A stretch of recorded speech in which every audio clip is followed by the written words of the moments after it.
Hi, I'm Allie. Join me in creating this really easy herringbone knot bracelet. You can also make it into a necklace or change it up and do even more links. If you need any supplies, go ahead and check out the list below in the description of the video.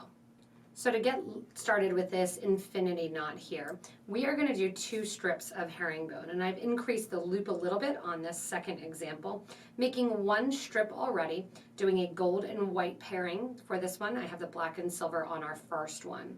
For this, we're going to do about 2.5 to 3 inches of herringbone and then make a loop and do a little bit of peyote stitch on it. I have some white beading thread here with a size 12 needle, a stop bead on the end of my thread, and I've put 4 beads onto that thread. I'm going to sew back up through those first 2 beads, going from that stop bead towards the 3rd bead. That forces those 2 beads to lay next to one another, right side by side. That's going to be a little bit of a square stitch. We're now going to start our simple single row of herringbone. Add 2 beads, and I'm going to have it so it's on the right hand side here. 2 beads get added, and I'm going to go through the bead on the left hand side. So I'm going back through bead number 2. And remember, we stacked it too high. I'm only going back through 1 bead. I'm once again going to flip it in my hand, grab 2 15 OC beads, and sew up through the last bead that was just added, bead number 2 of that grouping. From here, once again, I'm coming out of bead number 1, 2 beads get added, and I come down bead number 2. As I do so, I flip it in my hand, separate out those beads so they're sitting in a nice herringbone form, add 2 15-ohs to cover up some thread, and come out of bead 2 there from the previous row and go back into bead number 2 of the row that you just completed. Once again, add 2 beads, so down through bead number 2, and bring your thread out. As you do that, if you don't flip it, your thread is coming out on the left. Add your 2 seed beads and sew again back into the 2nd bead that was added. Give a nice tight pull so that way you don't see a lot of thread in the middle.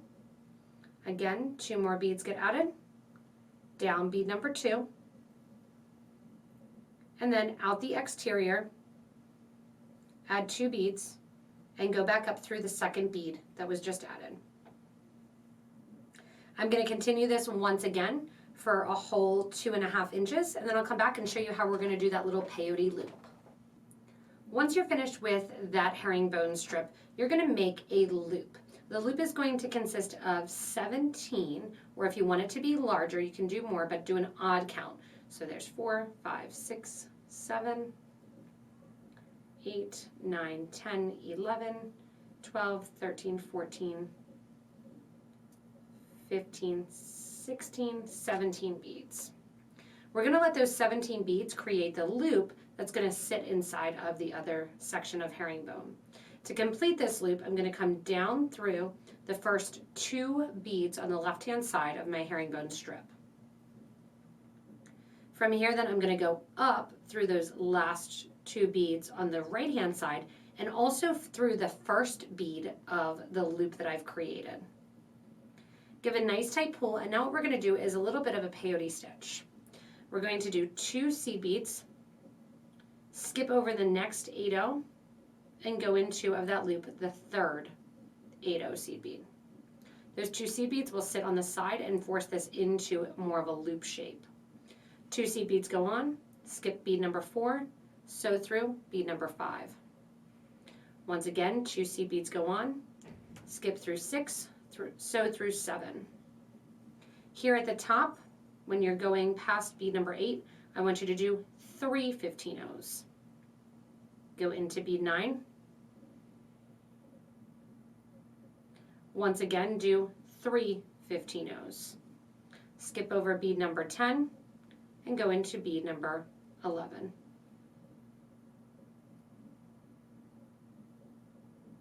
That'll just help open up that top a little bit. Add a couple more here of our 15s, and continue then with the pattern of 2.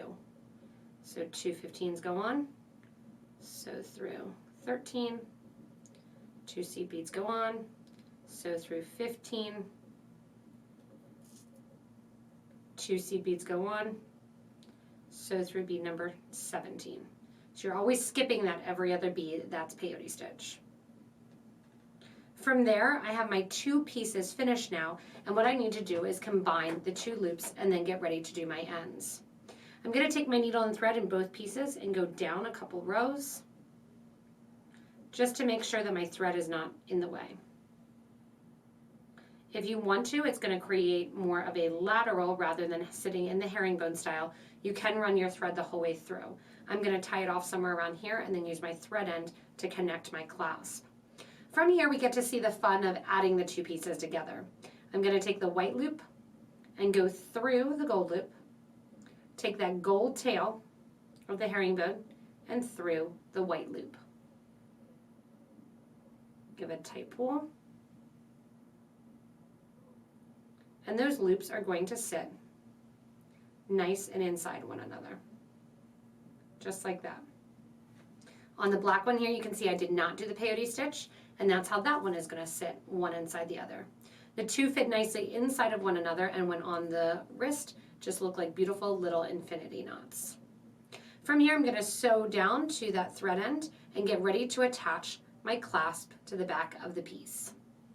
So to finish up the piece, I've come back down the right-hand side, and I've added 30 of my 15 seed beads. You can do this with 8 O's if you have those that you'd rather use. I'm going to just put that stop bead off to the side, and I'm using the gold beads for this, going down through, once again, those last 2 rows of herringbone. So just like we did on the starter loop, same idea. I'm going to go back through now and reinforce this loop and then tie off my threads. I want this to stay very nice and simple, so I'm just putting a button clasp on it. If you have another clasp that you want to use, you can use a wire guard at this point and go in and add the clasp to this side. Once I'm through going and enforcing, I'm going to take that stop bead off, tie those 2 thread ends down, sew down the herringbone a little bit, and burn off my thread ends. From there, we're going to switch to the other side and get ready to include and do our white button. When you get to the other side of the bracelet here, you're just going to repeat basically the same technique, but you're adding a button this time. So I'm going to move over that stop bead there, grab on 1, 2, 3 of my 15 O's, go up through my button. Coming out the top of the button, I'm going to add a little bit of gold. So I'm going to do 3 golds. And these are also the 15 O seed beads. And then from there, I'm going to come down through the cup button to the other side. And just like the other side, adding 3 more beads, going back down through the piece, back down through the last 2 rows, so we've stayed consistent in that. Up through the seed beads, up through the clasp, reinforcing it once again, through the seed beads at the top, down through the bottom. You can go through once again, but what I'm going to do is go through the top here and bring my thread over so that the thread ends match and meet. From here, just like I did on the other side, I'm going to tie those 2 thread ends together, knot off the thread, and tuck it back through. Once you're done with that, you have this beautiful, fun infinity knot bracelet that you can put on. You can actually, if you want to, change it out and make multiple bands that'll still go through the loop there, and you can add in and take care of different design ideas along the way, adding in a different set of colors and changing up, even if you want to, the center here and how they meet and how they're connected if you want to do a whole nother knot through to get more of that nice love knot look as well. Thanks so much for watching this video. Remember, if you need any supplies ever or to get the list, go ahead and look below the video in the description. Don't forget you can also comment and let us know any change-ups that you may have made. Remember, again, you can give a little thumbs up, and don't forget to subscribe so you don't miss anything from us here at Potomac Beads. Thanks so much for watching, Potomac Beaders, and stay tuned for the next video.